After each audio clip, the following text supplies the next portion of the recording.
Hi, welcome back. The last time we were together, we were talking about something that was a very serious nature, and I want to say again that this may not be appropriate for very young children. We were talking about the results of what we're left with in our lives when we are either molested or raped, and how the old Satan wants us to believe that we no longer have power, as though the person who attacked our bodies against our will stole our power along with our virginity and our innocence.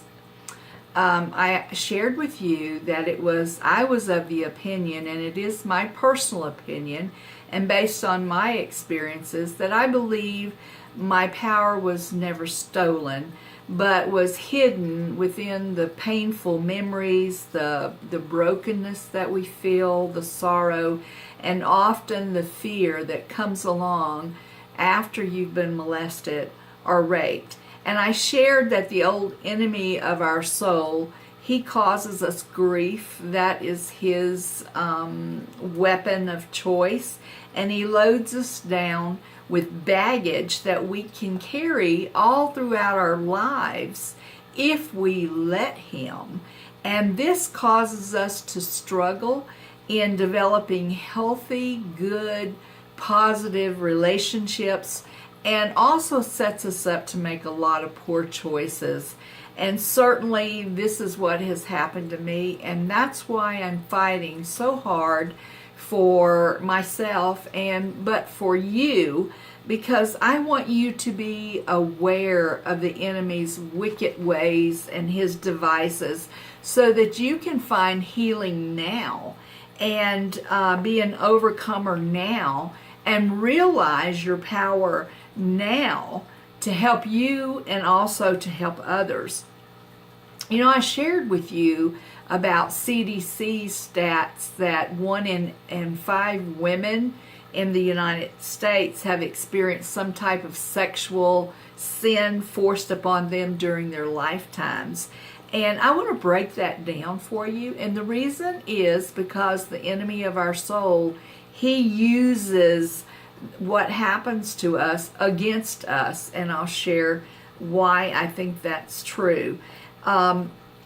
There are approximately 300 million plus in the United States people, and out of that, approximately 60 million females have suffered from some type of sexual imposition on them, rape, molestation, among other things.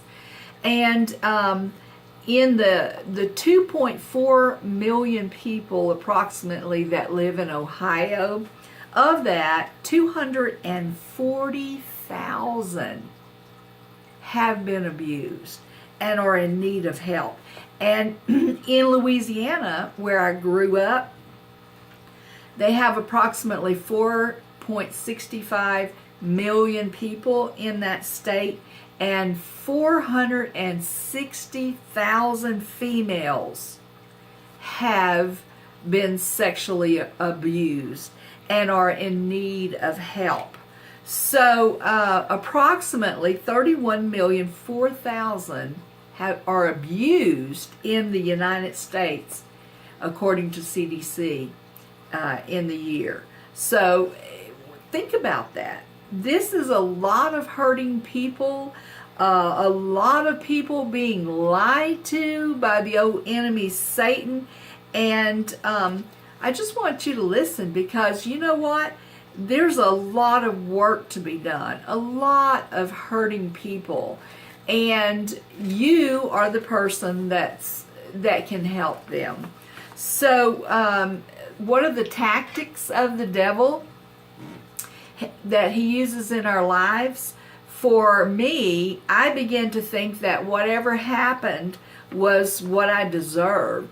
That I am not good, I'm not a good person, I'm not as good as other people, they're more pure than I am. And what a lie. I did not realize that on any given day, I was looking in the face of another hurting individual. That if there were 1 in 5 and I saw 5 people, someone in that group was believing the lie that I believed. And I also thought it was all about me. That no one understood because this didn't happen to them. It happened to me. And that no one could understand what I was going through. And I was constantly trying to measure myself against what others perceived or what I thought they perceived or what I perceived them to be. And so I was always coming up short. And also I had a compounded problem. And again, this is something that is rampant across the United States. But my dad left when I was young. So I didn't have anyone to protect me. And so I cried often for my daddy, and I felt like that would have been my protection. And so, you know, you need to be careful what you pray for, because I did get stepdads, and well, that's another story. But there's so many reasons, so many opportunities for bad stuff to happen, and did happen to me, I thought. And according to the enemy of my soul, that is, and I believed him. I believed all the lies he dished out to me because I was in my haze of pain and suffering. So he really had a field day in my life. But listen to this. In Genesis 50:20, you intended to harm me, but God intended it all for good. He brought me to this position so I could save the lives of many people. And in Romans 8:28, the New International Version, and we know that all things God works for the good of those who love him, who have been called according to his purpose. It is not that all things are good, like the death of a child or someone suffering and dying from cancer, or what happened to me and what happened to you, but that God takes the bad, and with what Jesus did on the cross, and mixed with his love, he makes up a medicine for our healing by Jesus' stripes. So, you know, when in Romans it says, we know, the disciples knew, it was telling us that they knew for certain. We know that all things work for our good. So we can know now that he gives us this for sure. It's a for certain promise that it will work for our good. But there is a condition to that promise. And that condition is that, if you read it, is that we must love God and become close to him and his holiness, that we can too become holy. So why do I want to know God's promise? Because life is hard. The living is hard, and it's hard more so without God. For instance, you know, I've heard a lot about bullying on Facebook and Twitter and various places, and even from a couple of my grandchildren, sad to say. Well, let me tell you, it happened in my day too.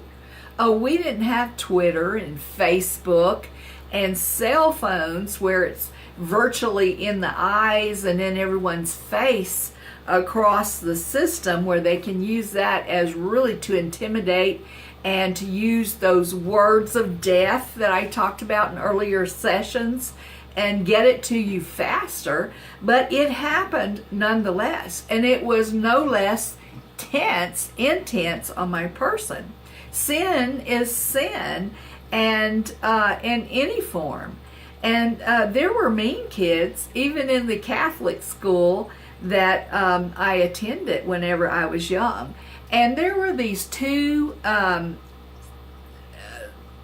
girls that were difficult and who went to school with me, and so they used to love to torment me by singing, "You don't have a daddy, you don't have a daddy." Well, one day I ran away from school and I hid in the Catholic church that was close to the school. And so when I was found, I got into a lot of trouble. And of course, whenever I told about why I ran away, the two girls' older siblings who attended the school ganged up with them, and they denied what was said, and I got in trouble. Well, one day something rose up in me. The two were at it again, and they were tormenting and taunting my little cousin. And she had been in a wreck with her mom and had witnessed her mom being decapitated. And those memories were seared in her mind. And sad to say, she also suffered at the hands of some sexual abuse later, of people that were taking care of her. Anyway, these two girls started saying, "You don't have a mommy, you don't have a mommy." Well, let me tell you, I went crazy and I growled and I screamed at those two. I said, "You should be ashamed of yourselves. You are ugly and you should go straight to..." Well, you can figure out what the rest of that verbiage was. And I took my cousin and I ran to the nuns and I told them what happened, because I knew soon they were going to find out anyway. And because I left those two girls crying, they were scared of me. But for once, the older siblings did not, instead they chastised the two girls, and so I didn't get in trouble. And I remembered the feeling of helping my cousin and the feeling of power, and but it didn't come out right. It may not have been right. And sadly, though, I forgot about that positive, powerful feeling of helping. And instead, I remembered it in a distorted fashion, because old Satan, he remembered everything. And he brought it against me, and he continued to tell his lies to me. And so I became, the tactic was that I became a people pleaser and a caregiver, but not in a good way, and a fixer-upper of people who needed God and didn't need my help. And so in taking on those responsibilities, I created a lot of bad in my life. I made bad choices because I was still living in the haze of the pain. I did not know or believe or understand about being a child of God. And so I believed the lies of Satan, everything he brought against me. I didn't understand my own value, that I was made in the very image of my Heavenly Father.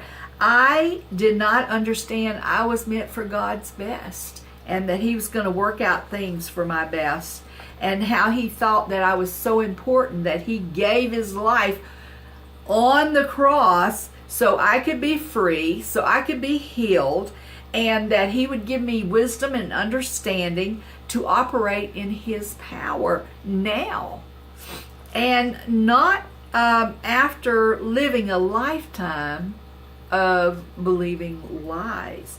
So do you really want to live the rest of your life in pain? Do you really want to believe the lies of the enemy and to go around feeling powerless and be sucked in by other lies, that you need addictions of alcohol and drugs to help relieve your pain? Do you want to believe those things?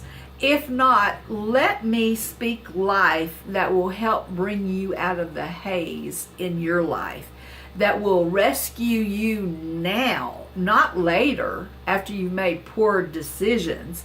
It's waiting for you, the truth. Jesus is waiting for you. Your power's waiting for you.